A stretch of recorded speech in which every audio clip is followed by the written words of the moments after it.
পৃথিবীর বুকে এক টুকরো স্বর্গ, কিন্তু কেন এই দেশে মৃত্যু নিষিদ্ধ? এই আজব শহরের আসলে রহস্যই বাকি। বিস্তারিত থাকছে ডেস্ক রিপোর্টে। বরফে ঢাকা পাহাড়, গভীর ফিয়র্ড আর আকাশ জুড়ে নাচতে থাকা নর্দার্ন লাইটস সব মিলিয়ে যেন প্রাকৃতিক আকাশে জীবন্ত ক্যানভাস। এই দেশকে বলা হয় ল্যান্ড অফ মিডনাইট সান, কারণ গ্রীষ্মকালে এখানে রাত 12টাতেই সূর্য দেখা যায়। আমরা শীতকালে টানা কয়েক মাস সূর্যের দেখা মেলে। একসময় নরওয়ে ছিল খুব সাধারণ ও দরিদ্র একটি দেশ। মানুষের প্রধান জীবিকা ছিল মাছ ধরা আর কৃষিকাজ। কিন্তু 1969 সালে উত্তর সাগরে বিশাল তেলের খনি আবিষ্কারের পর বদলে যায় পুরো দেশের ভাগ্য।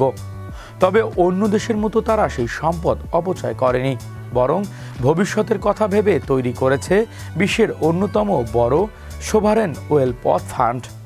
আজ নরওয়ের বিশ্বের সবচেয়ে ধনী ও সুখী দেশগুলোর একটি।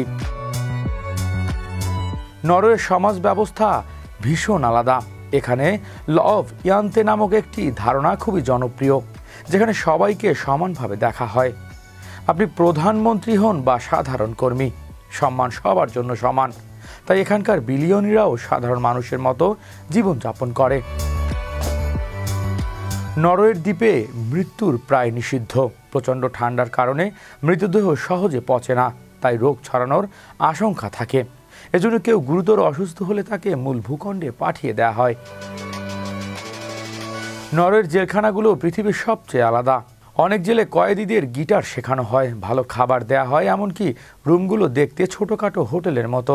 তাদের বিশ্বাস শাস্তির চেয়ে মানুষকে বদলে দেয়াই বেশি গুরুত্বপূর্ণ। প্রকৃতি, সমঝোতার মানবিকতার ভরা এই দেশ সত্যি পৃথিবীর অন্যতম বিস্ময়। হৃদয় আশিস, বিশ্ব বাংলা 24 নিউজ ডেস্ক।